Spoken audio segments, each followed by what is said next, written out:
It's the final weekend at Saratoga, so let's preview the Spinaway Stakes on Saturday. Hi everyone, Matthew DeSantis here along with my colleague Kaylie Shapiro, and we're here to give you a preview of Saturday's Grade 1 Spinaway Stakes for the 2-year-old fillies going 7 furlongs on the main track. But before we get to that, I want to remind you to press that like button and subscribe to NYRA Bets YouTube today. Subscribing is entirely free of cost, just notifies you when new videos drop on the channel, whether those are race previews, full card analyses, handicapping and betting tutorials, weekly programs, and so much more. Kaylie, I feel like we just started Saratoga, and now there's a little bit of crispness in the air, and we got to start packing up bags to go back to New York City soon. But before that, we have some great 2-year-old races closing weekend, kicking off with the Spinaway on Saturday. A really fun race and a great tradition as well. Getting excited for what we could see maybe on the Kentucky Oaks Trail, but certainly the Breeders Cup Juvenile Fillies field too. Certainly. This is one of my favorite weeks ever. I love all the 2-year-old races, and it's super exciting because of what you just said. We can see a lot of these horses on the Derby and Oaks Trail, especially, think back to last year's Hopeful with Chancellor McPatrick and Ferocious. We saw both of those horses on the trail as well as a few others in there. So really exciting time. And I happen to be very fond of a filly in the Spinaway that I think is one of those Oaks type of horses, not to speak too early. No, I think there's a couple of really nice horses in this field. And, we just saw a horse the other day, actually, in the PG Johnson, who's probably going to be in the Breeders' Cup. Time to Dream. That horse is she's a dynamite turf filly who's 2 years old. But listen, we got some great dirt runners here. And let's dive into this field of 10. And you have 2 favorites in here, and that is Tommy Joe for Todd Pletcher, along with Mythical for Jorge Delgado. Mythical undefeated at this point and is a horse that has a ton of early speed, has gone gate to wire all 3 times out, but is stretching out to 7 furlongs for the first time. That said, she's the most battle-tested in terms of 3 races, 2 stakes wins, including the Adirondack, a grade 3. But I still think it's, going 7 furlongs is a tricky distance. The fractions are going to be a little bit tough, and she's probably going to get pressed a little bit more than she might have in those first few races. Certainly, and that's why I have her 4th. I still wanted to keep her in my mix. Clearly, she has 2 wins over this track, makes her pretty dangerous, and 2 pretty serious figures, as well as the fact that she beat the boys, too. Yeah. So she is definitely a big contender here. You do mention 7 furlongs. She's getting that distance for the first time, which, it's not too much of a question because of the margin of victory that she's had, but it is a little bit when you think about the fact that she's probably going to have more company up front in this Spinaway, and I still have her in the mix, but all it takes is for one of these fillies to take a step up to be on her same level, and one of them already is. So 5-2, second choice. I mean, I just did not want to put her any higher than 4th at those odds, getting this distance for the first time. Yeah, it's understandable. I don't have her even in my top 4. If she runs 3rd or 4th, I would hardly be shocked by that. I'm trying to get a little bit of a price, a little bit creative underneath. But, she's a horse that did regress a little bit from the number, 93 in the Tremont, 84 in the Adirondack. And those were also 5-horse fields. Now we're in a 10-horse field. There's probably going to be more of a scramble. There might be a scratch or 2 with some horses cross-entered, but this is still going to be a bigger field.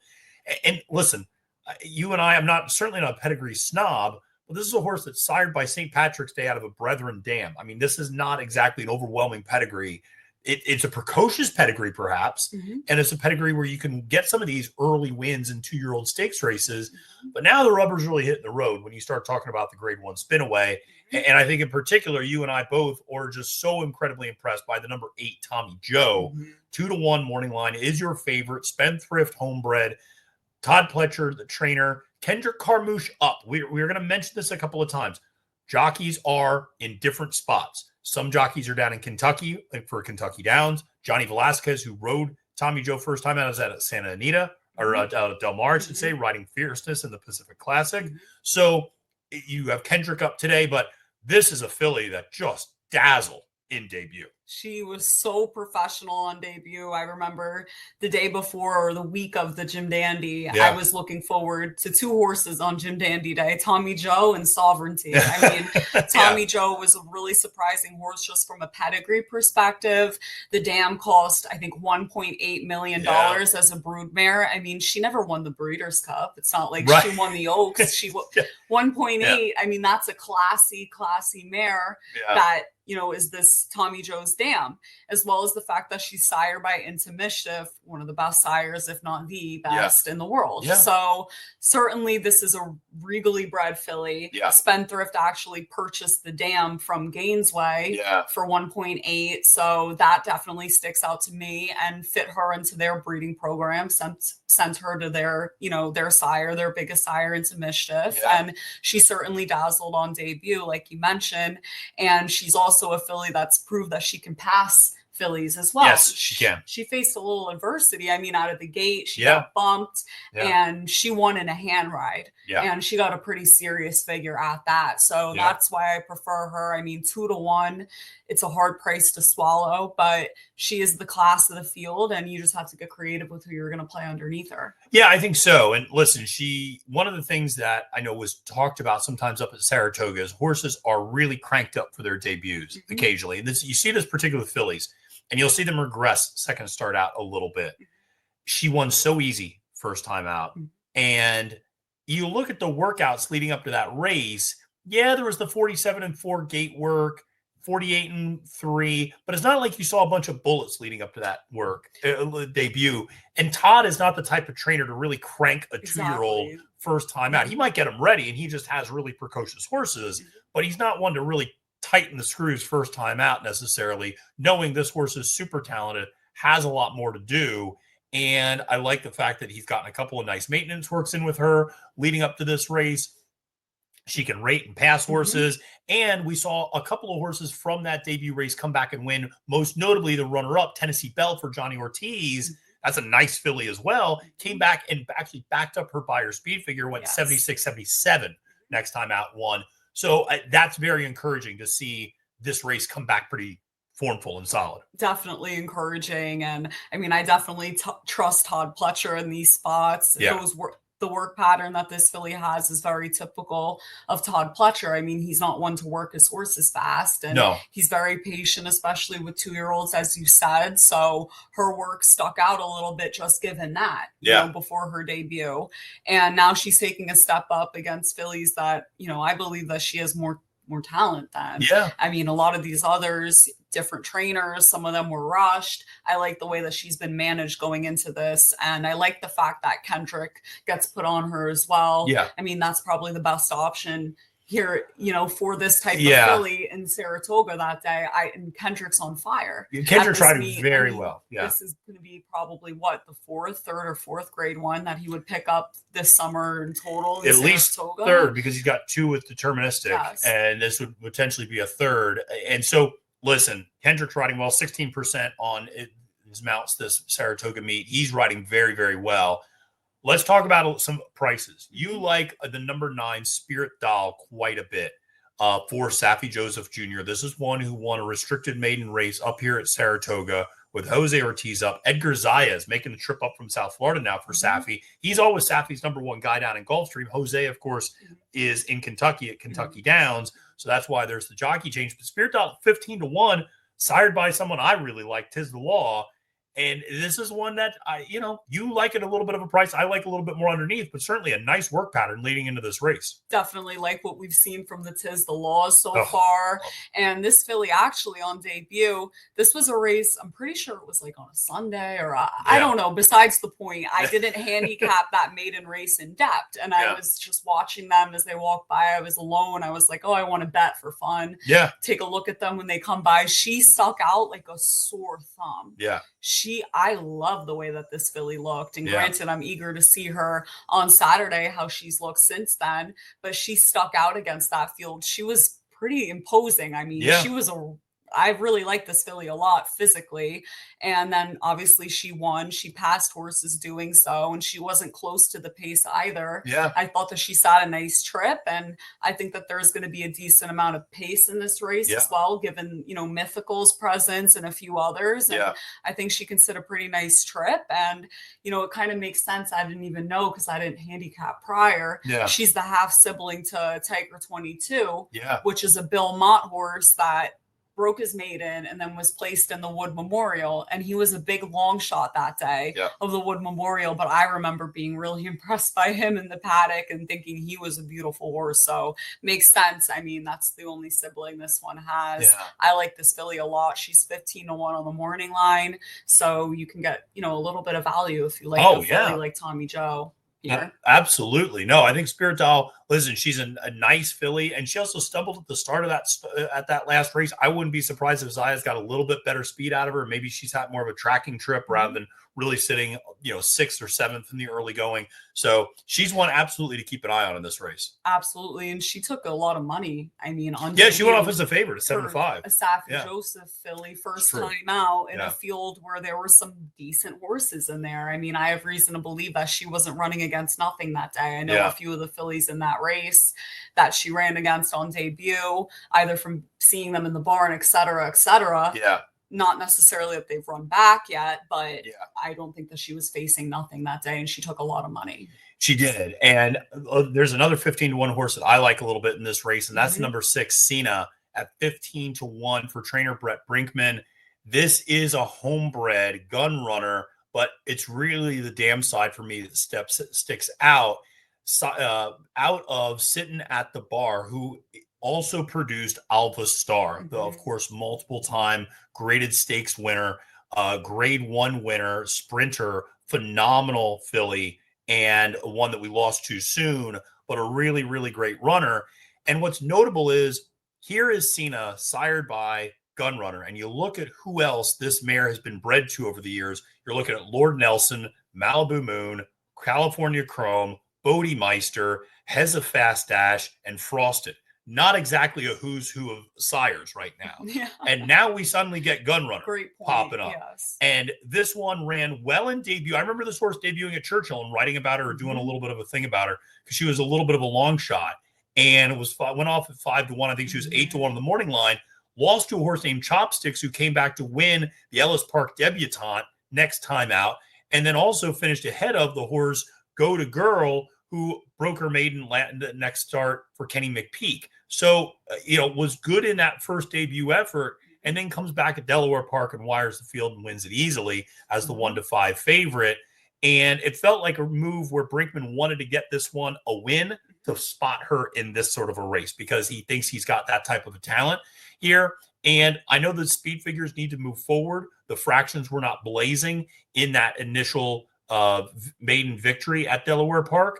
But it's important to remember, where did Alva Star get kind of her start? Was it Delaware Park, actually, and coming up here. So I think Sina at 15-1 is a little bit dangerous. It's a little bit of a value play for me. This is a horse that has great speed, but did show the ability to at least pass a horse a little bit in debut, sitting second off the pace, and then made a move, and then just got passed late while going insanely fast. They went 20-4, 43-3. So they went really, really fast, and she faded a little bit late. Chopsticks came from the clouds, but this is one I think at 15-1 has maybe a bright future and could again enrich some vertical tickets for you. Definitely. I see no reason why not to throw this filly on some tickets and some supers. I mean, 15-1, definitely a great price. And like you said, at passing horses, just the ability to pass horses really comes in handy when you're talking about 2-year-olds. And, just the fact that they're bringing her here to this type of spot at Saratoga speaks a lot to the horse's value. And you also said that, this one's sired by Gun Runner,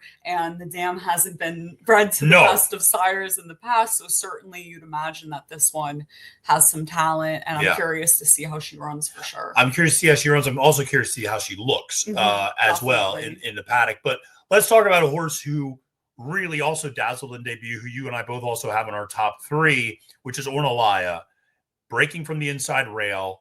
For trainer Chad Brown, you and I both said it afterwards, reminded us so much of Chancellor McPatrick's maiden victory that Chad had the year before. Yes. And same owners, same right? owner. Yeah, same owners, same everything, same trainer. Now, she's a $1.1 million daughter of Gervin. You don't see that very often, which was a huge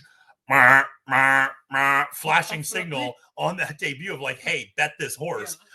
And she got shockingly went off at 9-2. She was under Flavian Pratt that day. Dylan Davis now up. She draws the rail. She is a late running horse at the top of the stretch. I thought she had no chance at winning. And all of a sudden she hit another gear and she just absolutely flew late and then was able to win by open lengths. Was super impressive. The rail is going to be a little bit of a question. Obviously, can she replicate that type of a run the way we saw with Chancer and the Hopeful last year?